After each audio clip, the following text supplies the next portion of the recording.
Hello, everybody, and welcome to the Kingdom's Queens podcast. We are officially 30 days away from NFL kickoff, and that is super exciting. That means we're like a month away from the home opener game, so I can't believe that. Time is flying. I feel like when I started the 100-day countdown, I'm like, feels like forever away. Now it's just a month, and I'm like, okay, that's like actually not much time at all. So that's crazy, but there's a lot to talk about. We're headed into our first week of preseason games, which is super exciting for the entire league because there's just a lot going on and a lot to talk about. But I'm your host, Lexi. Hey, y'all, I'm Jodi. Time is flying. That's very, very true. Very true.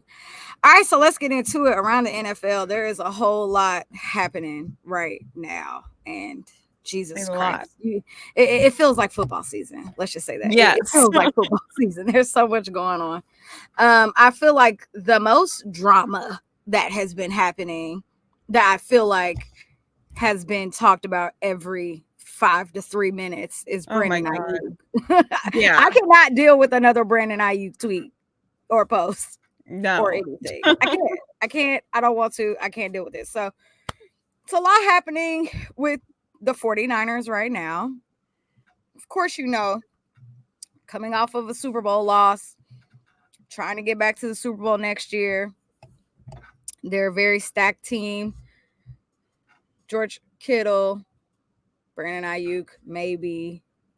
Deebo Samuel, CMC, Fred Warner, Brock Purdy. A lot of great people on this team. Nick Bosa, yeah. Talk about a team that is loaded. Tarvarius Ward, former Chief, who's now a Niner.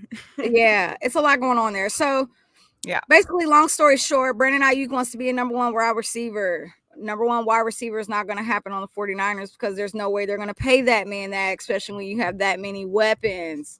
Brandon Aiyuk is wanting out. He is requesting a trade, and it sounds like the Niners finally gave him access today to finally start talking to other teams to negotiate some type of a contract. So, I mean, when your team finally lets you have that access, it's kind of like, well, all right, well, yeah, go ahead and do it. And he's probably not coming back. So it sounds like there's a lot of commotion happening right now between him and the Steelers, him and the Patriots, him and the Browns. It's like ongoing. Like, God bless. Who knows what's happening? A lot of people think that he's going to be a Steeler. A lot of people think that he's going to the Patriots. I don't think he's going to the Browns because of what they're building over there. But yeah, it's a lot of fodder, right? Like a lot of talk, a lot of whatever. And so Brandon Aiyuk, he's a very talented receiver. But the 49ers run a different kind of system, and they have Deebo Samuel, who their entire system kind of revolves around at the moment. And they paid him, I think it was just last offseason, right? Or correct. The one he before got paid that? last offseason. Right. So they just paid him. Which they should have, because he's of course. Insane. Yeah. He's fantastic. Yeah. And if you look at their record when he's hurt versus when he's healthy, they win so many more games when Deebo Samuel's healthy. So makes sense to pay him. Brandon Aiyuk is such a talent, and they were really blessed to find him in the draft where they did. Yeah. And whatever. But he is wanting his payday, and I understand it. I think the money he wants is up there with the top 5 receivers. It's a little asinine, the dollar amount that he's looking for. I don't know that you put him up in the top 5 receivers. I'd put him top 10, in my opinion. But I agree. I think he's top 10 for sure. Yeah, but it's tough. I mean, this business is tough. The NFL is tough, and the 49ers have been really tough on him. So I think I could see him going to the Patriots, but that is when you want that's when you want a payday and you're not looking to win games. I fully agree. So, I think that if he's going to go anywhere, he should go to the Patriots, since it seems like they're trying to rebuild and figure out who they are. They have Drake May there, and they have a very good possibility of him and Brandon Aiyuk having a great connection, right? I feel like because they're not paying anybody right now, they could really give him that money that he wants, and they're probably still not going to go to the playoffs. But, I think it's a good start of rebuilding that franchise. again, the Browns definitely don't see him going there, just kind of based off of everything that they're doing there. I see him. The Steelers would be interesting because who are they paying right now? Not many people. I mean, they're definitely not paying for their defense, quarterback, right? They're not paying for their quarterback. They're not. They got Justin Fields. I'm scrolling through our Russell comments Wilson. here. Yeah, tons of comments. Sorry, y'all. No, we appreciate you guys interacting. Justin Fields and Russell Wilson, they got them both on really good discounts. Like, yeah, I mean, the thing that I love, and this is what I love about the AFC West, is Russell Wilson stole his money from the Broncos, ran with it to the Steelers for $1 million contract for the year. And he's not even like playing in preseason. In training camp. He hasn't been doing much. I think he has some kind of leg injury, something like that, right? And so Justin Fields has been getting most of the attention in Steelers camp. So all the Steelers fans that I've heard are like, we're all about Justin Fields, not so much about Russell Wilson, when it was kind of the different expectation a few months ago. So, I actually, and I know we're not going to stay on this topic long because there's a lot that happened in the NFL, but I actually was just having this debate with a couple of friends on Sunday about the Steelers and like what route are they going to go quarterback? Like who do you lean with? Do you lean with Justin Fields or do you lean with Russell Wilson? And so my answer was this, because they asked me and I'm like, what you asking me for? No, I'm kidding. They asked me and I was like, well, here's the two things that I take away. I think Russell Wilson is a veteran who can definitely understand defenses. He can understand offenses. He's going to understand the playbook very well. He's going to be able to build relationships with the guys on the team, blah, blah, blah. Justin Fields is way more mobile. So where he might not be able to catch on to the playbook as quickly and be able to identify different defenses of things of that nature, he's able to get out the pocket, move around, run for the first down and things of that nature. And they both have a decent arm. So if it was me, I would probably lean towards Rush just because he's a vet. He's won a Super Bowl personally. And I think Justin Fields is literally like, I get why they did what they did. Like maybe they are going to put money in Justin Fields next year and they want him to sit a year behind Russ. I don't know. Who knows what's going on there? Either way it goes, it's a hot mess. So if I was running Aiyuk, I wouldn't go to the Steelers. That's all I know. Right. So the thing is, his options, for me, it's like, do you want to stay with the 49ers where you have a chance of winning? You might get paid a little bit less, but the system, you stay another year, maybe. I don't know. They're still the best team in the NFC. I think so too. So for me, it's like to come over to the AFC where it's incredibly competitive. You're going to act like if you go to the Patriots, you have a chance of winning, right? But it's not really that much of a chance. It's not the Patriots of old. It's the Patriots of new. Yeah, new coach, new OC, new quarterback. I don't know. It's different over there.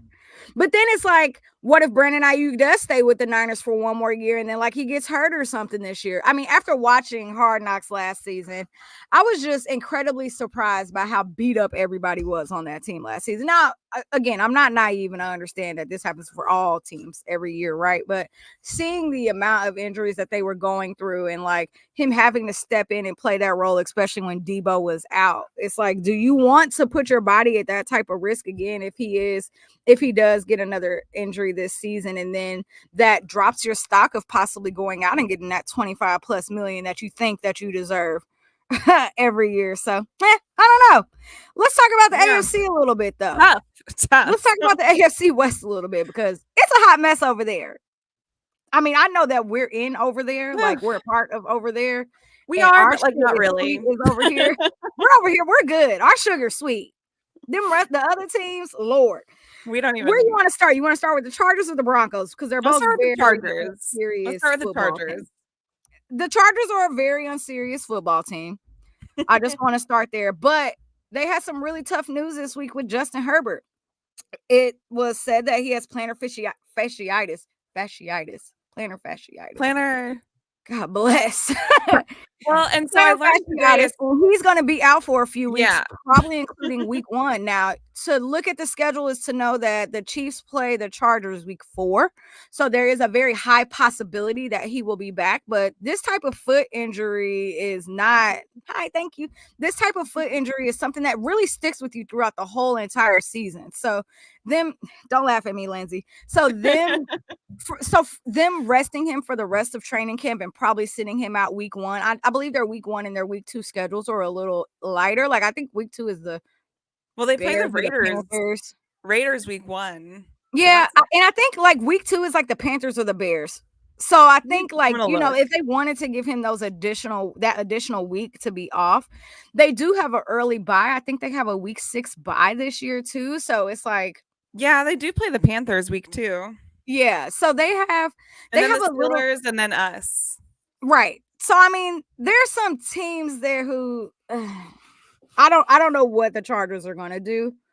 All I know is this is a very serious injury, and it's not something that you can be over in a few weeks. And I think that this is something he's probably going to play through the whole entire season. And even when he is starting to feel a whole lot better, you can do something extremely minimal to retweak this injury and make it worse. So not good coming out of Chargers camp. And it's also what happened to Patrick Mahomes in one of the Super Bowls he played, and he had that same injury. He fought through it, but you're playing for a Super Bowl, so you're going to fight through it, and you're going to make sure you play. Justin Herbert going into it in training camp, like, obviously you're not going to risk that in preseason. But then it hurts you because they lost so many of their offensive weapons in free agency and just trading and all that kind of stuff in the offseason. And you kind of need to build that chemistry throughout training camp and preseason. So for Justin Herbert to not have that time, I don't know that that's going to be a great thing. And I know people really want to see Harbaugh do well there. I know like that's a big storyline. And of course, the Chargers, man, they're just like kind of cursed. I'm sorry, but they just are. It happens. But no, I think we're not mad. I agree with you on the fact that they have all these new weapons and he needs to be able to go out there and build that chemistry. But I think it's even bigger than that. Y'all have a brand new head coach who is trying to teach and build culture and all of this. And you can't do that if you don't have your quarterback. And I'm sure that he is at every practice doing what he can. But year 2 Chargers will probably be a lot better than year 1 Chargers under Harbaugh. So I didn't have high expectations for them anyway. Right. Even without the foot injury.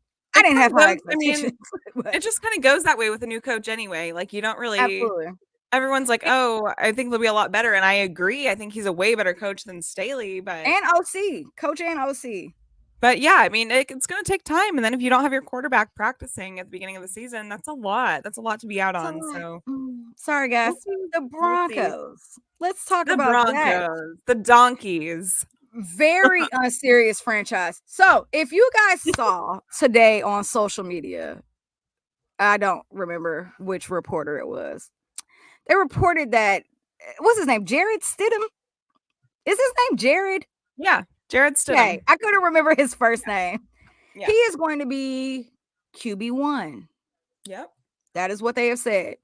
So you have Bo Nix, who you went and got in the draft. Zach Wilson was named QB2. Which that's why I feel very unserious. Because first of all, do you quickly know who they play week 1? Like, is that near you at all? Because why would you not? Okay. Who are you picking as your QB1 if you're the Broncos? Are you going with Zach Wilson or are you going with Bo Nix? They play the Seahawks again week 1. Oh, shoot, of course they do. So they're going against Geno Smith. They should. Anyway, my conclusion is what's your name? What's the head coach's name? Oh, Sean Payton. Sean Payton went out on the ledge and said Bo Nix reminds him so much of Patrick Mahomes. And he has so many qualities of this amazing quarterback here in Kansas City. And you're telling me that he's quarterback 3? So does that mean that the week and a half, 2 weeks almost 3 weeks that we've had of training camp right now, you're not liking what you're seeing, or are your coaching eyes not nearly as good as they used to be? Right. What's So happening yeah, he in compared Denver? him to Patrick Mahomes and Drew Brees, which is crazy because those are like obviously Sean Payton had a lot of success with Drew Brees, right? They won a Super Bowl together, and then his next quarterback he wanted to draft was Patrick Mahomes, which good eye. Like you were right. That's smart. But we stole him from you while he Everybody was wanted Patrick still Mahomes after they got Patrick after Mahomes with the Kansas City. after what he was, right? But God I bless. think it's interesting that he chose to coach for the Broncos. Same thing with Harbaugh to the Chargers. I'm like, okay, I mean, you know what division you're in, like that's fine. But And Sean that's exactly Payton, why they came. right? They love the competitive. I mean, I Mhm. get that, but like you're taking over a roster. Now, when Sean Payton initially took over, it wasn't like awful, but then they got rid of so many guys that were like their star Yeah, players. They correct. don't They have a have a lot ton of holes. left. Like they do not have a lot left. I think they arguably have the worst roster in the league on the Broncos. So you Eh, have that, and then you take Bo Nix in the a top, what was he, 13 pick, top 12? I can't even remember at this Well, point. and But maybe that's the reasoning why they want to hold Bo Nix, because there are so many holes on that roster in all three phases. and Maybe it's we're gonna hold Bo Nix for a year and maybe be able to draft next season and go get him some weapons, and he can have a year of looking and learning the playbook and building relationships and blah blah. Because there's so many holes on that team right now. so many. And I did see some Broncos fans like theorizing today that maybe they put Bo Nix as the QB3 because then he gets more playing time in preseason. Whereas you're going to take Stidham out early, you're going to take Zach Wilson out earlier, and then you put Bo Nix in there to get a ton of playing time and to do all that. I So don't that's one theory I saw that I'm like, all I don't right, know, if you because want to he like could go be there, QB, maybe, but but he could be QB1 and you're a rookie who just got drafted, so you're going to play all preseason.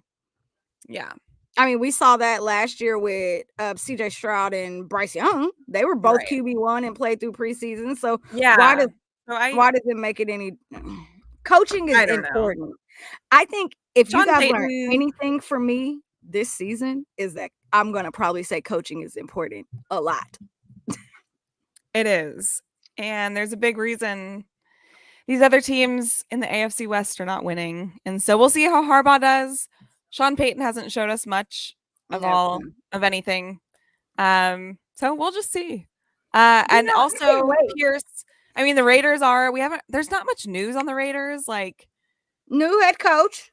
new head coach Antonio Pierce. I think he's going to be good for them. I think he's a good leader for that room. I think he fits the Raider mentality. Out of the Um, three teams, they're the most solid. yeah, I would agree. I think people are They're the underrating most. them. They're the Yeah. most. So last season, when I was saying this, after Antonio Pierce took the head coaching job, I'm like, all right, y'all, we need to watch out Yeah. there. That back half of the year, that November, December. I mean, I think that you would be naive to say they're not going to pick up where they left off. They did add some additional pieces. They have Devontae Adams. They have Max Crosby. They have some really great pieces there that can still be successful. And I think having a new head coach, bringing in a new culture, and they're really kind of having fun, which is, Yeah. as somebody who hates the Raiders, is great to see, because I personally would like a little more competition in the AFC West. But I think they're the second best team in the division. So I would agree. I do think if they had a decent quarterback, they would be even better. But I do think their defense is going to be really good. So so glad they we don't got to have a watch out decent there. quarterback. Yeah. Right. So glad they don't have a decent quarterback. Yeah. So we talked about the Niners already, but I guess we didn't talk about CMC being out possibly week 1 with a calf injury, a calf strain. Yes. Um, That just I don't happened today. I So don't really fall into the whole Madden curse thing. I know a lot of people do. I don't. But technically, if you remember CMC's history before he got to the Niners, when he was with he the was injured a Panthers, lot. he was injured a lot. And he went to a great team that has a really good training medical staff that gets their people in good shape. And he's been a lot healthier now more than normal. So am I surprised? No. Could it be something that's minimal?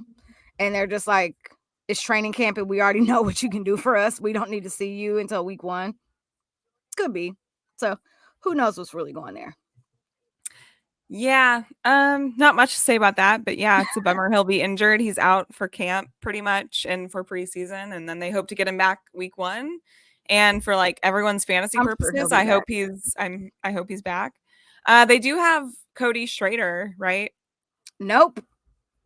No. So no, they originally got Cody Schrader in UDFA, and then they cut him, and now I think he went to the Battlehawks, UFL. What? Yeah, because I remember being like, well, Oh. at least he's back close to St. Louis. Like he's close Yeah, to he's home from again. there. I love Cody Schrader. I wanted the Chiefs to get him, and it's not because it's a Mizzou tie. Cody Schrader was one of the best running backs in the freaking league, and he Yeah. was identical to CMC. Oh, So do they have like boom. rights to him then? Like, can he come back? Or I don't know how that I'm not works. sure. I would have to look into that. Yeah. So Anyway, let's we'll talk see what about happens why with the him. Chiefs don't have. Let's talk about why the Chiefs don't have joint practices. So what we Because saw people today. are ghetto.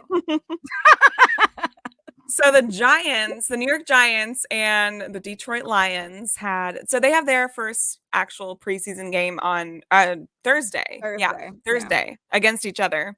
So they've been doing joint practices all week, which is kind of like I feel like we might need to explain that a little bit more, Lexi, because we have a lot of new fans who listen to us who are newer to the NFL. So they're really like, what do you mean? Right. So right. practices happen during training camp, and they're kind of like little games. And basically what you're doing is one team is going against a different team during a practice. So they're practicing, but they have NFL refs there, and they're pretty much like going through it like a game, but it's at a lot slower pace because, they're still diving into details, blah, blah, blah. So there's a lot of teams in the NFL that have joint practices during training camp. Andy Reid does not and will never. So you've never seen that happen in Kansas City because Andy Reid does not want other teams to see our plays. And what we're getting ready to talk about now about what happened at a joint practice is another reason why Andy Reid will never have joint practices. If you remember the Lions, Dan Campbell actually asked us to do a joint practice this season. And Andy Reid said, no, of course, because that's what he does. But they made it like a whole storyline, and all the Lions fans were like, oh, like you guys don't want to do a joint practice. Blah, yeah, blah. we never do. I'm Remember, like, no, we don't do those. Y'all beat us week 1. That should be enough. Y'all beat us week 1. That's enough. No. Anyway, there was a huge brawl today, y'all. It was big. It was a fight. It was spicy. It was good. I kept looking for clips because they were fighting out there. Yeah. It was, and their rookie, Malik Neighbors, started it on hit somebody Lion defensive back. One of the Lions DBs, I'm forgetting his name now, but he like hit him in the head in the back of the helmet. And then of course that guy's going to strike back. But I mean, he like striked back. He came full force with the punches right away and was like, like you are not. And so in my mind, I immediately went, hey, rookie, welcome to the NFL. Because if this was an actual game, you would be suspended. And you cannot throw punches at people. You can't do that. You can't do that. This is not college, even though you couldn't do that in college.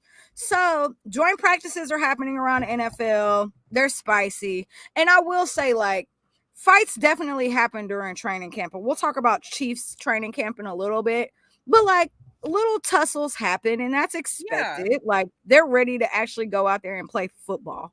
They're tired of being out in the heat, playing against each other, practicing. Exactly. So the scuffles happen. And yeah, I think the last thing it's not the last thing. But if you are watching Hard Knocks at all, you will realize that the Giants season just ended, which their Hard Knocks episode was actually really good. I enjoyed it. And the Bears starts. Yeah, it was good content. It was really good. I really liked it. And the Bears starts tonight. So the Hard Knocks marathon keeps going. And then as soon as the Bears ends, it's the AFC North. So it's just going to be good. I'm going to watch because I want to see what's going on with Caleb Williams and what's going on with the Bears and all of that good stuff. Anyway, let's talk about, we could have opened here, but we need the transition to talk about Chiefs. So we can do that now. So as you guys know that, did you tell me to wait? No. Go ahead. As you guys know, the NFL Top 100 came out. And it's been out for the last week and a half, 2 weeks. They finally went through numbers 1 through 10 last Friday. We knew that there were only 3 Chiefs players total on the whole entire 100 list of players, which asinine, doesn't make sense. We knew the 3 players were going to be Chris Jones, Travis Kelce, and Patrick Mahomes, but we were just like, all right, where do they fall? For me, I'm like, they're going to go 1, 2, 3. Like, yeah. But that also has a lot to do with fantism, whatever you call it. Homerism. Kelce, right, homerism. Fantism. So Travis Kelce went at number 9, which, okay. I understand that. I get it. And plus he missed week 1. He didn't have an LDR season, even though he should have. He's still the best, but like it wasn't his best season ever. It wasn't the offense's best season. So, okay, cool. Travis Kelce, number 9. Cool. I get it. He'll be in the top 5 next season. Yeah. Chris Jones went at number 6, and I don't know if you guys seen, but he had if you watched, it's so funny listening to Chris Jones because last season he was like, did I make the top 5?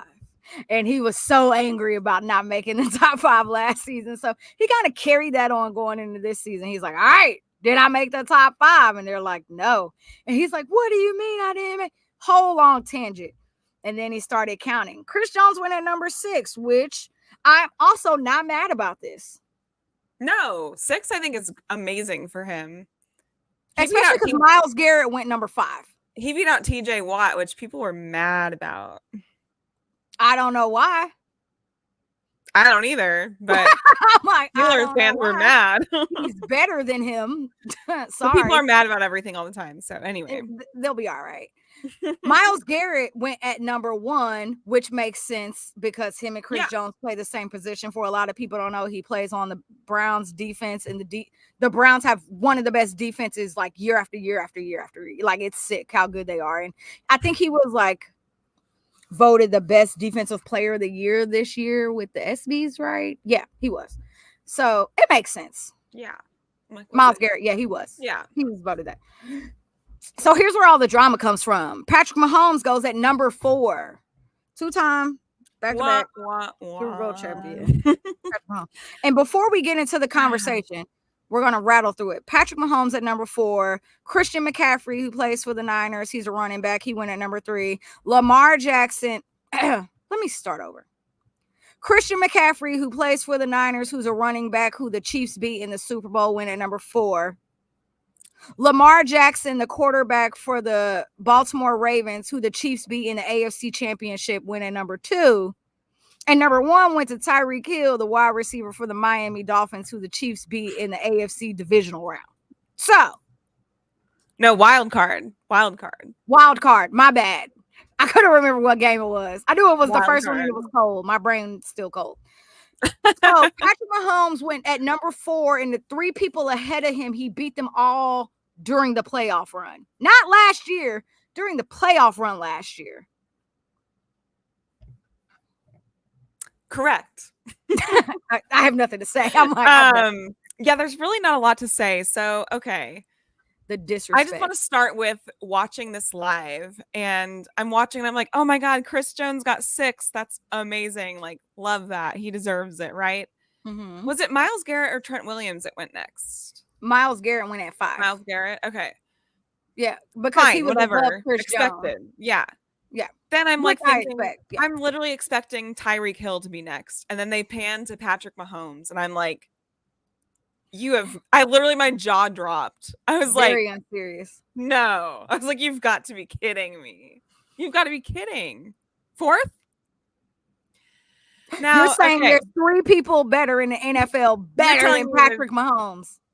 Okay. The quarterback is easily the most valuable position in football. Correct.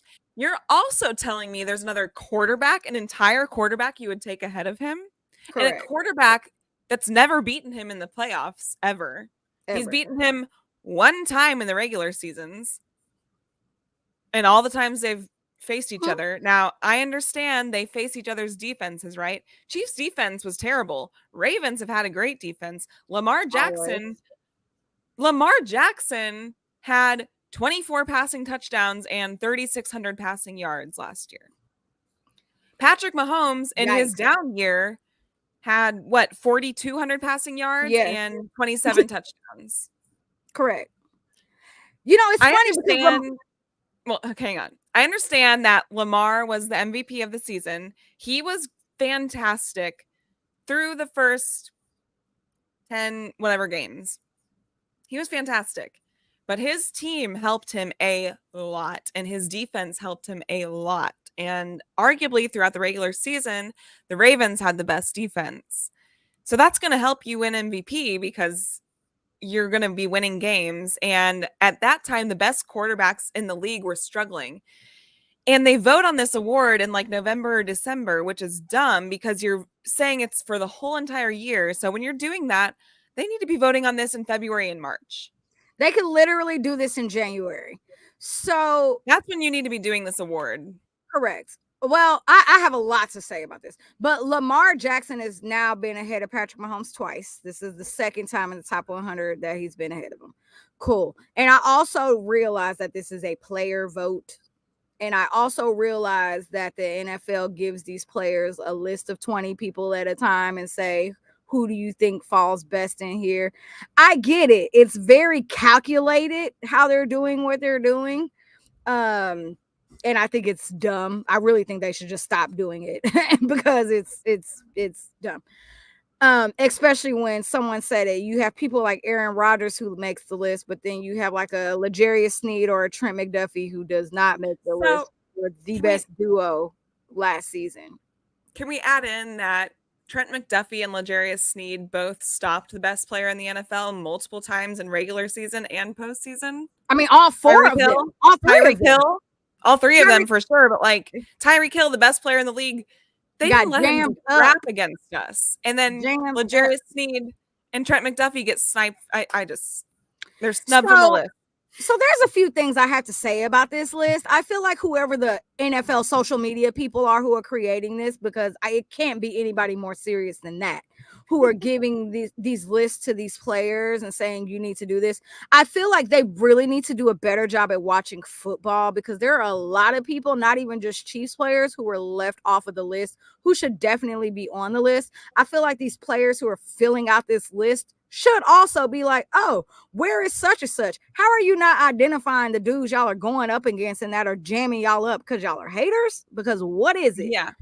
Because there's no reason. Like Trent McDuffie, love him to death. Yes. There's no reason L'Jarius Sneed was not on this list. Like at all. Like I don't get it.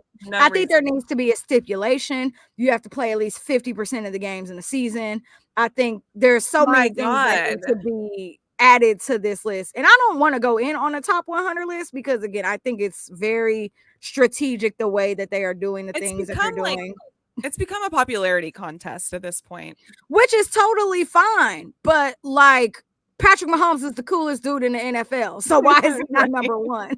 Like, cool. All right. Patrick Mahomes is the best dude in the NFL. And this is how I know that, like, I was listening to Good Morning Football this morning and I was laughing because Peter Schrager was like, that's hilarious. Literally. Peter Schrager was just kind of like, he was like, I get that y'all are trying to force me to keep having the conversation about Patrick Mahomes being at 4. He was like, everybody knows that that's ridiculous. Mm-hmm. He was like, I understand that like ESPN and whoever, they're trying to pull out all these segments and have all these conversations about Patrick Mahomes being number 4. He was like, but basically what y'all did was add fuel to this team. And that's the last thing that y'all need to do. Why do y'all keep giving Patrick Mahomes to want to come out and go scorched earth on everybody? He's like, I'm not about to sit here and keep talking about this. Y'all know y'all messed up.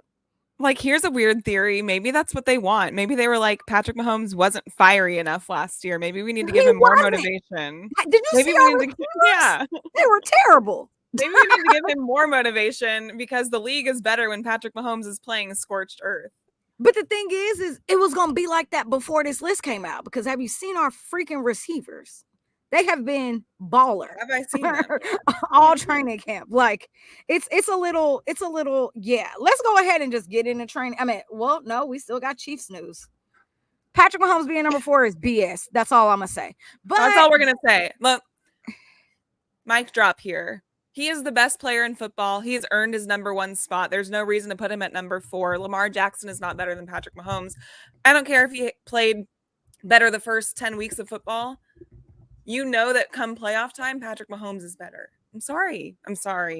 Literally went on the road and put some respect on his freaking name. Put some respect on his name. Like, all you guys are doing by disrespecting him. I know you have Chiefs fatigue. I know these players are like, man, I'm gonna be a little brat about it. He doesn't deserve it. No, you know he deserves it, and you're gonna get what you deserve. That's all I have to say. Don't be mad when Patrick goes for 45 touchdowns. 45 and 5,000 yards. 5,000 yards this season. Don't be mad. I was at camp. I was like, these receivers are so damn good. I wouldn't be surprised if he went for like 5,500 yards this season. Like, I would not be freaking surprised. Literally, his first season went 50 touchdowns, 5,000 yards. Don't be surprised. If Andy Reid will let us put up more than 30 points a game, then hey, right, it's over for y'all. Andy Reid gets too respectful and doesn't like to embarrass people. Start embarrassing people. Harrison Butker got paid. The best kicker in the NFL got a big payday. It is well deserved. He is now making more money than Justin Tucker, who was the second best kicker in the NFL. His payday was great. He is now getting $6.4 million average per year at $17.8 million guaranteed, and he deserves it. Harrison Butker has saved this Chiefs team so many times over the last few seasons with game-winning field goals from freaking 45 or 55 yards deep and winning us games. So if anyone deserves to have a big payday, it's the Mr. Butker. Mr. Harry, you deserve all the money. So super excited for him. No, I'm really excited. And we knew his contract was coming up this next year, right? So he has been detrimental to our dynasty run so far. And if y'all haven't noticed, I don't know think what you want about him personally, whatever, but like, if y'all haven't noticed, really good kickers are really hard to come by. Like, there are so many kickers throughout the league that struggle. He missed 2 whole kicks last season. 2 total. Of all the kicks you're asked to make throughout every single game, he missed 2 field goals. He hit every single one in the playoffs in weather. He hit them in Buffalo. He hit them in negative 30 degrees in Kansas City during the division or during the wild card game. When you know how that ball feels like you're gonna like kicking a brick, like a rock. Like, he is phenomenal. And then he sealed our deal against the Eagles in the Super Bowl last year. So shout out he to just has been unbelievably clutch. He deserves to be paid. I know we're not like all about paying like special teams a ton, which is why we love Tommy Townsend. We let him go because punter's not. You can't pay both. You can't pay Harry and both. You can't pay Harrison. While we love Tommy Townsend, Harrison's scoring you the points. So he's and the Matt one. Ariza is doing fantastic. He's doing great training camp so far. So if you're gonna have to if you have to replace either your punter or your kicker, I am a-okay with replacing your punter. Hell, put Justin Reed out there. He can go punt the ball if we need him to. Just make sure we get the ball to Harrison Patrick Butker. Mahomes can punt. God bless. I'm like, we don't want that, but he can. I know. I'm just like, what can Patrick not do? And please don't let anybody realize that he can do these things if we need him to, because he's going to be like, put me out there, coach. I can do it. It's like, please go sit down. So we know that there are rumors that there's still 2 possible Chiefs players that will be signed before the season starts, right? So really hoping that, it's looking like that may be a Creed Humphrey. It's looking like that could be Trey Smith. Yeah, that's the rumor. So I mean, if we can lock them both in, I would be very happy. I'm not gonna lie to you. Right now, I love Nick Bolton. Do not get me wrong. I do too. He's been injured. He can't stay healthy. Hasn't stayed healthy last season. He missed a bunch of games. He's now injured in training camp. He's missing training camp. I'm trying to figure out, though, is he hurt or is it hot? He's hurt, I think. Chris Jones, I think it's hot. Yeah, Chris Jones is hot. Oh, my shoulder. Chris Jones wants his days off. Oh, my shoulder. Oh, I got 104 today, Chris. Okay. Sure you do, Chris. No, I do think that. I do agree. I do think Nick Bolton does have that forearm injury. I Forearm do. elbow. Yeah. So for those of you that might not know, he has he got a little bit of a nick on his elbow, forearm type thing in training camp. About a week ago. He needs to have himself a huge season because we didn't see that from him last year. Now, my thing is, we did. Good. Nick Bolton was pretty good last year. Good. He was. Yeah. He's a very smart player. He's very cerebral. He knows every single position on the defense. He will get your guys in line. He's a little bit slower, so he misses some tackles that you're right there to make it, or he's messed up a little bit here and there. My thing is, our past years, the same year we drafted Nick Bolton, we drafted Creed and Trey, and those guys have been healthy the entire time. And our interior O-line has been, I want to say, the best in the NFL. I think you could argue maybe the Dallas Cowboys or the Lions or the Eagles, but I want to say our interior O-line, not without Jason. I'm saying before the past years. I would say now, I think we have the best one with Joe Thuney, Creed Humphrey, and Trey Smith. And our IOL is lit. You guys, we have the best quarterback in the world, if not going to go down as the best in history after he plays. You need to protect him, and you need to invest in those players to protect him. And Trey Smith and Creed Humphrey have proved time and time again that they are those guys. And I know everyone's like, oh, we're obviously going to pay Creed. For me, I'm like, why would you obviously not pay Trey too? We need to pay Creed, but Creed cannot play like he played last season. And Creed has to fix his snaps, but so far in training camp he has, and he looks a lot better. If he comes out looking the way he did last season, I'm going to be very angry. I don't think he will. I think he's fine. I think he just. I think he just slipped into a little funk, honestly. But and so I wanted to my opinion. I think you pay both of them. That's where I'm at. I definitely think you pay Trey Smith. I definitely think Creed needs to be paid. I think Creed can be paid in the offseason, though, not now. That's my personal opinion, because I think I want to see the improvements that he made from last season. I think you have to figure out this left tackle situation, because what in the hell is happening over there? Kingsley is doing an amazing job, but he has not played a real life game in the NFL yet. So Saturday is going to be very telling. Oh yeah. Nick Bolton. I think Nick Bolton is really freaking good. And I think that he has to just figure out a way to overcome this injury. I think that he is one of the heartbeats of the defense, along with Chris Jones. This comment too, Spags has said that he is the defense does run through him. So I think they do. Spags would be a huge proponent for re-signing him. Well, and I think Nick Bolton should be re-signed, but solely based on health. He has to be healthy. He has to be healthy this year. Now, granted, he played most of the end of last season with a cast on his arm all the way through the Super Bowl, and he was still very dominant. And even though he couldn't, he had a few times where he was in the way of the ball but couldn't catch it because he had a freaking cast on his hand. So I mean, he almost had an interception against someone, and he didn't get it because of his cast. I'm trying to think of who it was. I can't remember. It was a playoff game. Lamar? No. Lamar? Maybe Josh. No. Could have been Josh Allen, for sure. Could have been. For sure. Josh Allen. Wouldn't doubt it. Would not doubt it. Not at all, one bit. But I think I just need to see a healthy Nick Bolton this year. And I need to see a healthy Nick Bolton. I need to see that Creed Humphrey made those adjustments. We could talk about it. Yeah, I thought it was Lamar. I need to see that Creed Humphrey made those adjustments. And again, we see all these things in preseason, which I know, we see all of these things at training camp, but a lot of it means nothing to me until I see them lined up against somebody. So that is why I cannot wait for Saturday, because I'm ready to sit in front of a TV and not move for 3.5 hours.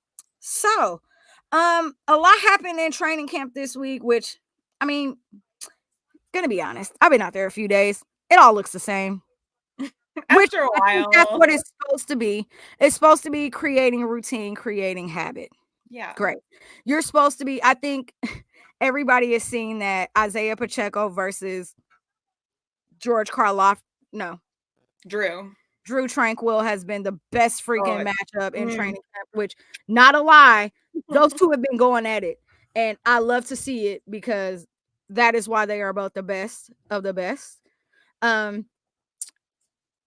wide receivers look great. There's not really anything to say there. They really They're catching the ball. And they run really fast. That's like kind of the end of that. I love seeing so good.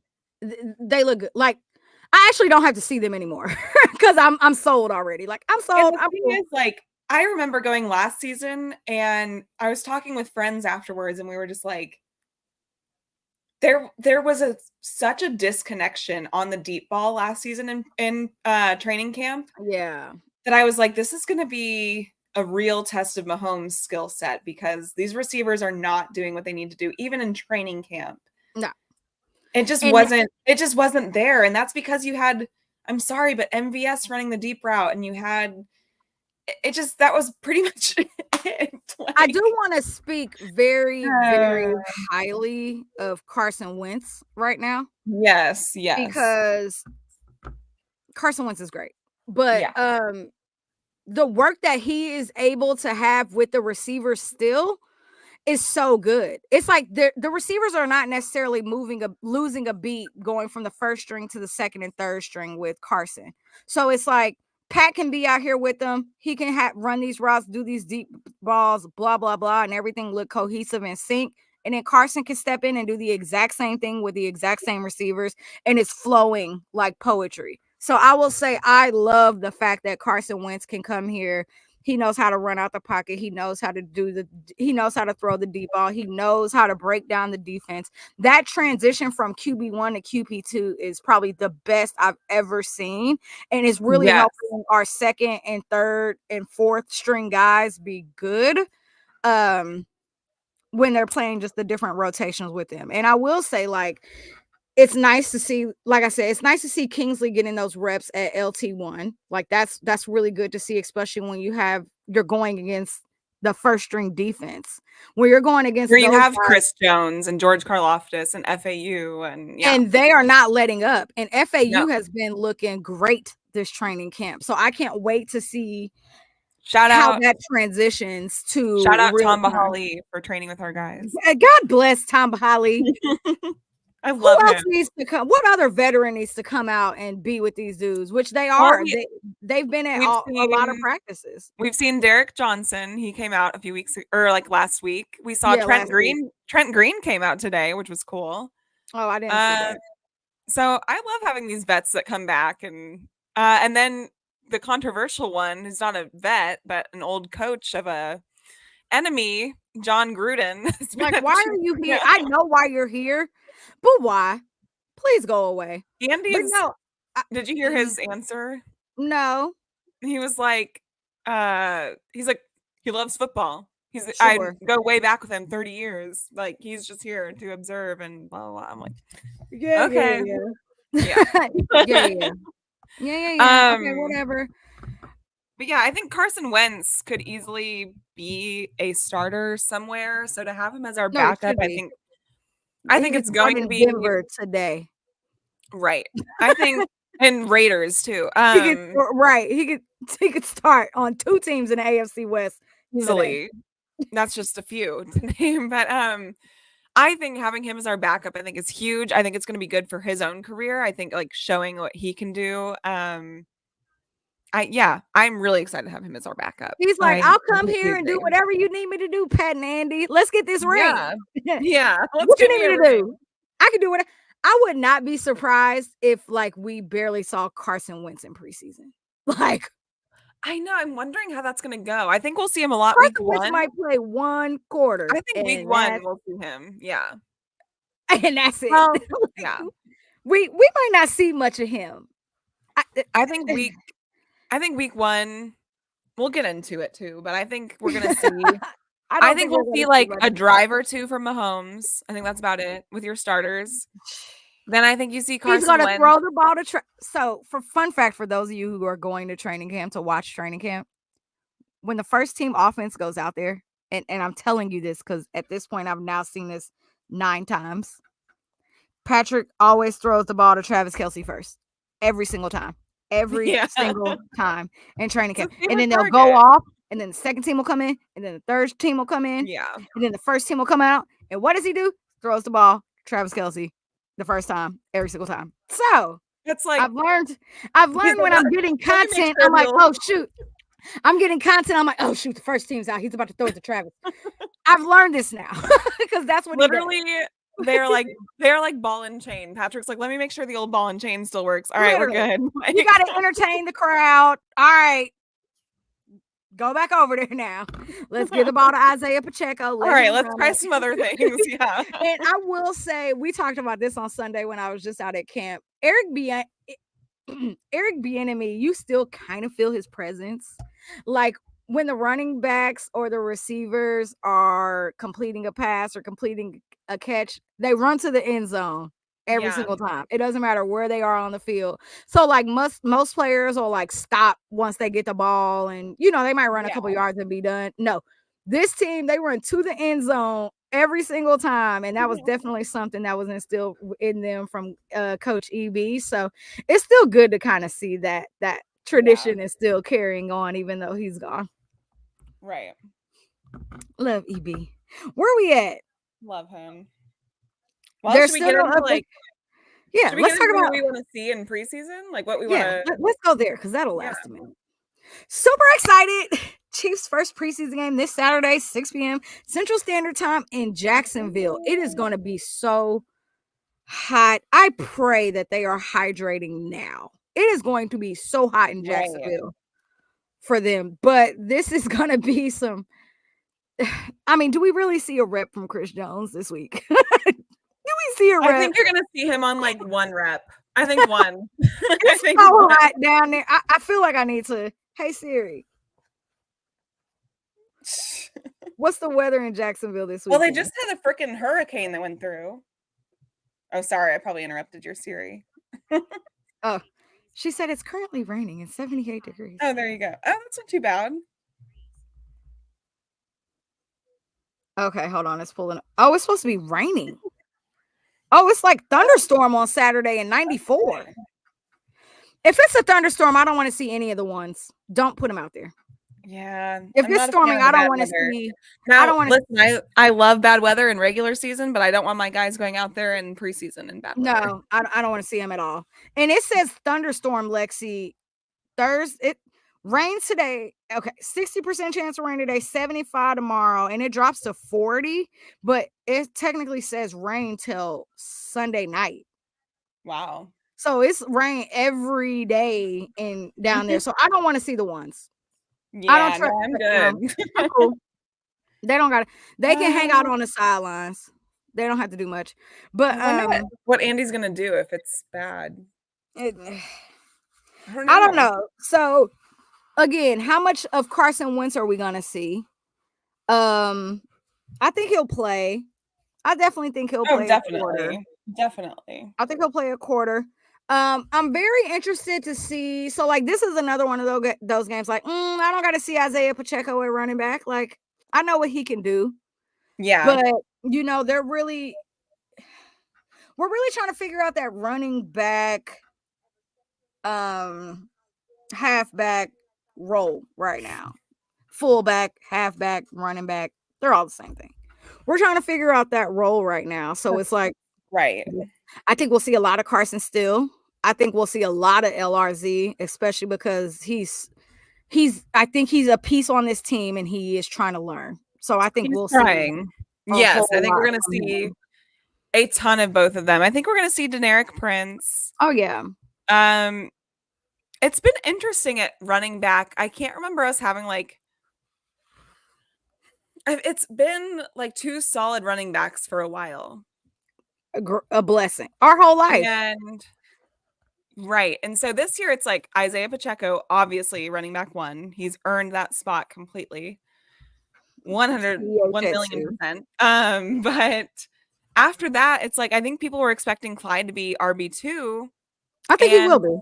I think he will be, but I think like in camp at least it's been a lot of Deneric Prince at running back 2. And then Carson Steele has kind of earned that But 3-4 spot. for me, CEH has been here 5 seasons. We know what he can do. We know what he brings.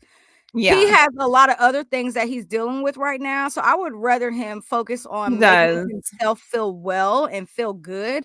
And we'll Right. see him when we need him. Like, and Clyde, he was out there on Sunday. Like, he looked good on Sunday.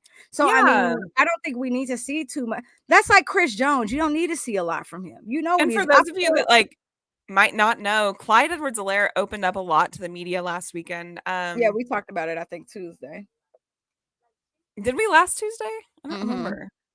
Okay, Yeah. well, he struggles, yeah, with like PTSD and mental health and Which I all think is that kind of- very dope that yeah. he opened up Oh, about it's that. amazing, yeah. I'm And glad he opened up about it, but yeah, it was really good. I was listening to another podcast and they were kind of talking. One of the Chiefs media who was actually there that day, he spoke a lot about like what that conversation looked like and being actually in the room. And you know, I appreciate him for being that courageous.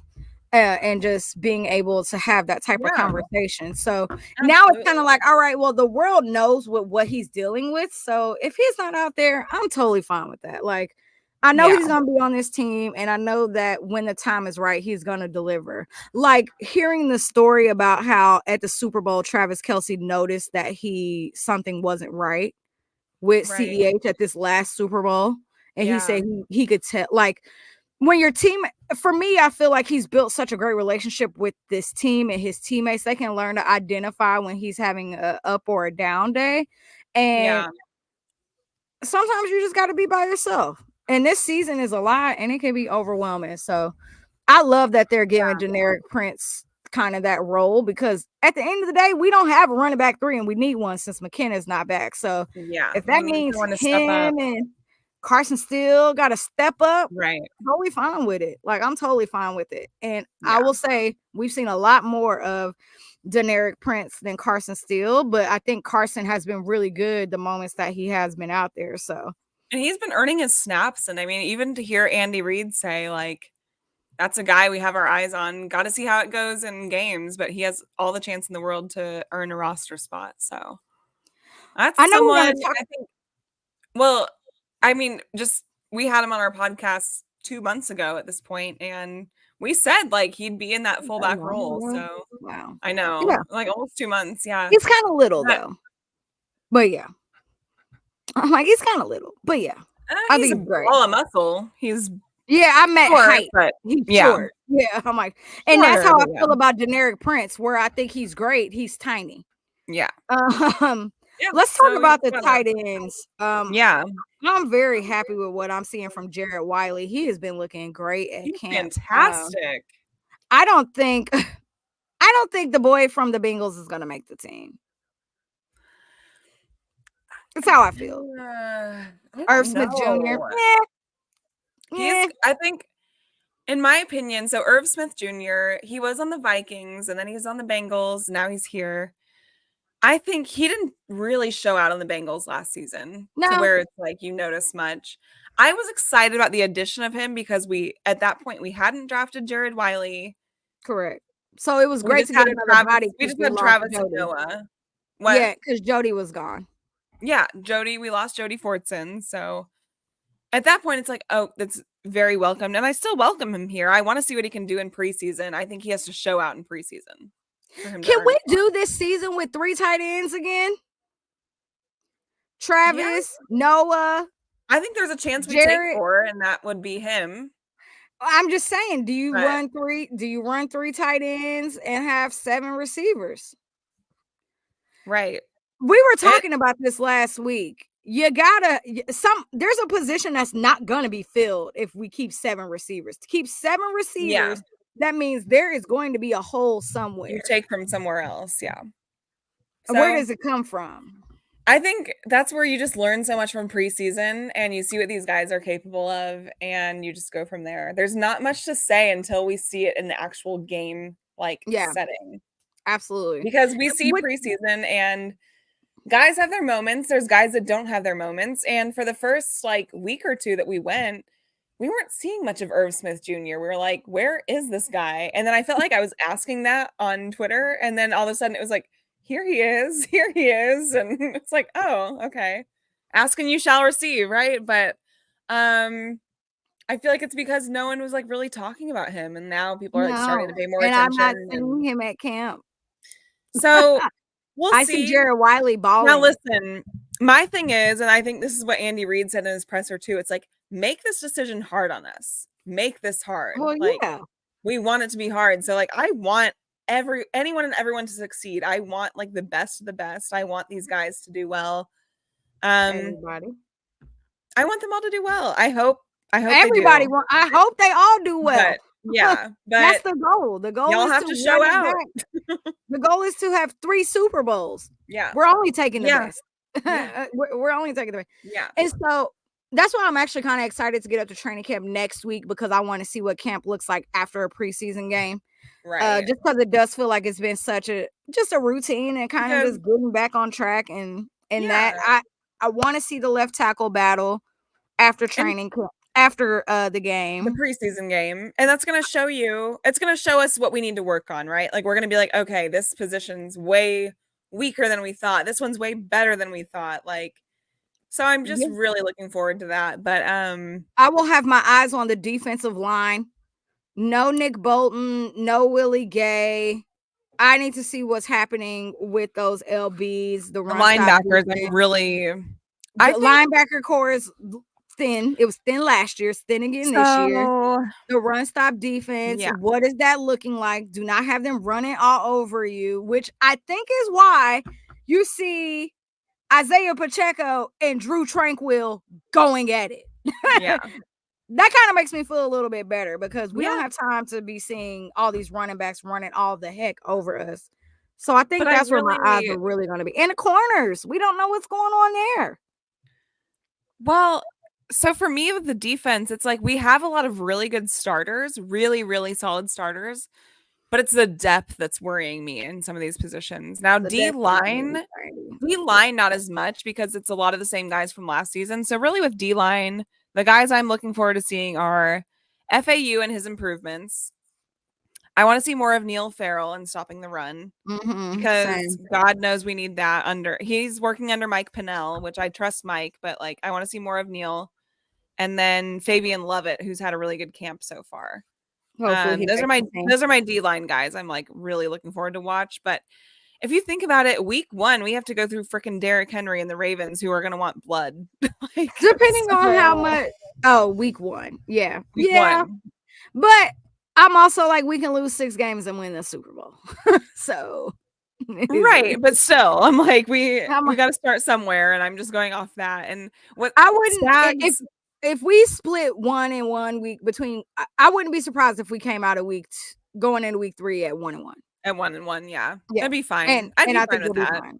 Yeah. But I know, like Spags said, he's like, we haven't, in their training camps this year, they haven't done much against the run. So he's really curious to see, like, in the game setting, how they do against the run. So I'm obviously really curious to see. I think guys that have stepped up, I think the big one is Jack Cochran. He's been like the biggest step up in the linebacker room in Nick Bolton's absence, because we've needed someone to step up, and he's like the guy that like actually also knows all the positions kind of like he does. Yeah. But we had to see him. We had to see him in a few game settings last season, and it wasn't quite as good last year. Yeah, it wasn't quite as good as Nick Bolton when he had to fill it in, but it wasn't terrible. But I'm hoping like he can make a big jump this season if he needs to, because like you said, linebackers are thin in depth wise. And then I'm also excited, or I just want to say, I'm also excited about Swayze Bozeman. That's a name that I've seen thrown around here and there. And I have not seen him. Apparently he's like really, I was listening to Spag's press conference today, the Swayze Bozeman guy. Watch for his name on Saturday. Just look out for his name on the defense, because apparently he's been really really like being mentored by Nick Bolton and Jack Cochran in like that same kind of role. So I think you're going to see him a lot, like probably in the second half of that game on Saturday. So just look out for the name Swayze Bozeman. I think that's going to be a big one. What's he playing? 4th string right now? Like third, fourth, yeah. Okay, I'm like, and that could be my fault too because I just have not been paying attention to the fourth string at all. No, I mean, there's plenty of. I mean, there's so many guys out there, and like, but I think 90. he's a name that I'm looking for. That I'm going to be like, Yeah, for I'm sure. expecting him to kind of make a splash in absence of some other guys. So, I think for me, I kind of talked about the D line, but I really want to see what's going to happen with these DBs. There's a lot going on there, and they're already showing signs of being healthy and not healthy. So yes, Jalen Watson was back, and now he's out, and so I'm like, okay, what is that no, about? he's Is that back. He's back today. he was back today because Jalen he Watson. was back and then he was out, so he's back He's again back. because He's he was back out today. yesterday. Yeah. Okay, I'm like, so He's back today. not sure what's going on with these guys. It seems like him, Nazi, they all keep having tweaks happening every other day. So I would like to just see some consistent days from them out there. And I'm really I want to see what's gonna happen on Saturday. I really am excited to see God bless Joshua Williams. I can't wait to see what he looks like lined up with Trent. I'm waiting on that. That is what I'm most excited for, and I want to know what's going to happen at this safety position because Justin Reed's not playing. So what's Brian Cook going to do? What are these guys going to be able to do? I mean, I know we already know that these guys are great. It's just a matter of their health. All of our whole entire secondary struggles with staying healthy, which is why we have to kind of have the depth in that position. So excited to see a lot of these guys come back off an injury and get back on the field and see what it looks like. But then again, if it's raining, I don't want them out there. I don't want to see them out there in the rain because I don't want them to do anything that's gonna. But we don't have a choice because we literally don't have anybody else. So that's like, the thing is like it's the depth. It's the depth we're worried about. So like the starters, I hope they play a few reps, and we're gonna have to. But after that, like the Hall of Fame game. Call it in the third quarter. Yeah, I think like I'm wondering. So Kelvin Joseph has been a big camp standout in the DB room. Yeah, he's been fantastic. Really but then the last few days, he's been dealing with a minor injury as well, which is I'm like, is it hot or are y'all hurt? Is it hot or I don't know. And I know he just had a baby, so it's like maybe I don't know. Sleep deprived. And then another name. Okay, so these are like some smaller names I'm looking for are Keith Taylor and Echo Boydo. Those are like two DB and I wouldn't even say Boydo is a small name. When he's out there, he's really good. He played a little bit last year. Keith Taylor's new to us. And he was pretty good. It's all about getting those reps in because I definitely think he is somebody who could be on this team and be an impactful player. And he's had a really good camp so far too. Those are big names to look for. And then I'm really excited to watch Jaden Hicks and Kamal Hayden, whatever. Hayden. Jamal Hicks has been he's been Jaden Hicks. God bless. Jaden has been really good. He's been really good. He's been really good in camp. Yeah. Really good. For a rookie and everything they're throwing at him, like I'm kind of at the point to where I'm gonna stop saying they're really good until I see them on Saturday because everybody can look great. We're really excited for Saturday. Everybody can look great at training camp, but did you just let this receiver cook your ass in the secondary? Is a different story. And I will say our receivers have been cooking these corners because they are really good. But that's how you just kind of everyone but Trent. Yeah, no. Trent's like Joshua. The one keeping up. Yeah. Or Joshua. Trent had his first pick in training camp on Sunday. So yay. I'm very happy about that. I was like, yay, his first career. Well, training camp pick. Right. You owe us two, Trent. You now we need you to take that to the regular season. But you owe us two. So we are playing the Jacksonville Jaguars this week. I am not sure who is playing for them. I'm sure we might see Trevor Lawrence for like a second. Yeah. It's a home game for them. So yeah, we're definitely going to see their first team for a second. Because it's a home game and got to excite the crowd and all that good stuff. Right. So Trevor's dealt with his share of injuries. They have a lot of new offensive weapons. They added Gabe Davis. They added Brian Thomas Jr. in the draft, who's supposed to be really good. They lost Calvin Ridley to the Titans. So they're just going to have kind of a new offense, but I'm excited to see how they do as well. Yeah, I think there's just a lot of guys. I'm excited to see how like Remigio, Montrell Washington, Justin Ross. I'm excited to see how those guys do in the receiver room. Mac Jones. Oh yeah, Mac Jones versus Carson Wentz, baby. It's gonna be so good. It's gonna be so good. Hey, that's like actually not a bad game. That's like kind of funny. Oh, I plan on watching every second of this game. Yeah. Oh, for sure. I will say it's always great when you go against Dougie P. So I can't wait to see exactly. what Dougie P. We love Dougie P.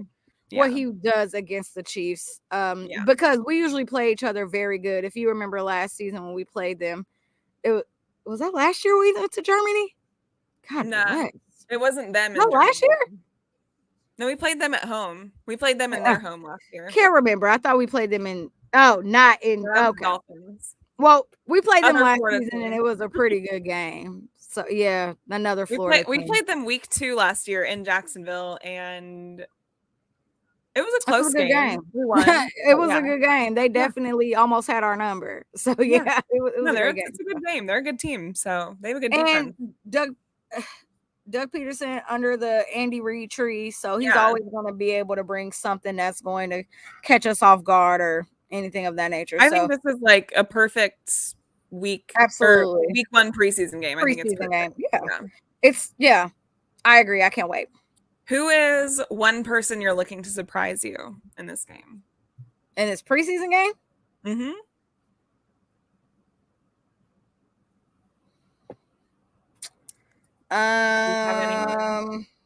I think it's going to be Kingsley's defense. I think it's going to be Kingsley. Yeah. Okay.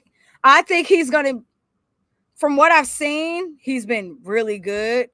Mm-hmm. And I think it's going to carry over into game day play. Good. So he's already impressed me because Y.A. Morris, he took his job. Just going to say that. Yeah. So I think that this is going to translate very well for him. And I think that everybody's going to have a lot of things to take away that they want to be better at all for next week. Mm-hmm. But I would definitely say offense, probably Kingsley. And then I would say defense, Brian Cook. I want to see Brian Cook back healthy on the field to see what that looks like, because I'm nervous about our safeties. So I am too. Yeah. Yeah. I think for me on offense, it's tough. I'm excited to see all the rookie O-line because we have a lot of them. We have Norzad also and Hansen. I'm excited to see what they do, but receiver-wise, I'm actually kind of expecting Montrell Washington to kind of stand out and have a moment. Montreal's been good. He's had a good really camp so far. How does it translate on game day? Because he's had a good camp. I think he could be a surprise. And then for defense, my surprise, I think my standout actually is going to be Jaden Hicks as the rookie. I think he's going to be one of our biggest standouts. Yeah. And I think that Swayze Bozeman guy, I'm watch out for him. I think he's going to be good. So those are What number is he wearing? Because I don't know who he is. Number? I'm like, I have no clue who this guy is. I should have kept my book that they gave me at training camp, because all the guys, so many guys wear the same number. I know. So many guys wear the same number, and I'm like, shoot, who is that 24? Who is that 38? Who is that? He is 55. 55. Okay. So look out for that. No, take 55 off. No, I'm kidding. Frank Clark, we miss you. Yeah, I know. Frank, I know. But anyway, yeah. So we have lots to look forward to. Yeah. The last thing I'm excited about, because I'm hungry and would love to eat dinner. I'm really excited to watch the kickoff rules, or the punt return kickoff. Yeah, and I'm really excited to watch all the teams do it, because everybody is going to do it differently, and I want to see like what team is doing it almost the best. Yeah. And I feel like it's probably us, but I still want to see how other teams are doing it. Like, I guarantee you every team has somebody. Can you imagine how many people are going to be watching the Chiefs game this weekend? Yeah. Mainly because they want to see how we do it so they can take it back to their training camp next week and practice and do it. So I want to watch everybody and see like how they adjust and get ready and used to this new rule thing. Yeah. No, it's going to be really interesting. I'm very excited. I will be looking out for that. Oh, sorry. Yeah. Well, yeah, that's all I got. It's a lot to look forward to. That is all I got. I think same. Let's get into the sponsor. Until we watch this freaking preseason game. You got a can? Oh, we got. I don't. No. Shout out to Ken Seltzer, the sponsor, providing 2 delicious drinks. Pineapple peach? Pink lemonade. And then peach pineapple? I think it's peach pineapple. Yeah. Okay, I was like, that's where I was stuck at. 2 delicious beverages. Wait. Yeah, I'm so addicted to the other one now. I'm so addicted to the red one. Yeah, I can't even drink the yellow one anymore. They're both made of all 100% fruit, no artificial sugars. You can purchase it in Kansas City at multiple locations all around Kansas City. My favorite place to get it when I get it is Border Brewery down in the Crossroads. They just stocked up so many there. Can't wait to go meet with them next week. Try some new things. Bring it back to the podcast for y'all.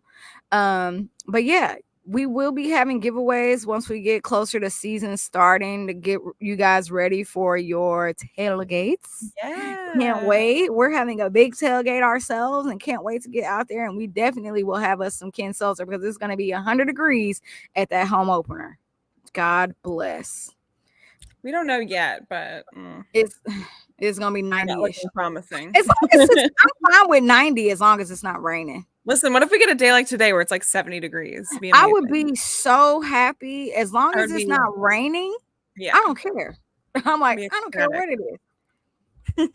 So yeah, we'll see. Love that.